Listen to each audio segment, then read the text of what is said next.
সারা দেশে হত্যা গুমের দায়ে সাবেক প্রধানমন্ত্রী শেখ হাসিনা সহ সাবেক মন্ত্রী, সংসদ সদস্য ও দলীয় নেতাকর্মীদের বিচারের দাবিতে নারায়ণগঞ্জের রূপগঞ্জ উপজেলা বিএনপির প্রতিবাদ সভা, বিক্ষোভ ও অবস্থান কর্মসূচি পালন করেছে।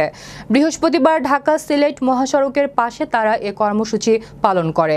ভুলতা স্কুল অ্যান্ড কলেজের সামনে আয়োজিত প্রতিবাদ সভায় সভাপতিত্ব করেন রূপগঞ্জ উপজেলা বিএনপির সভাপতি অ্যাডভোকেট মাহফুজুর রহমান হুমায়ুন।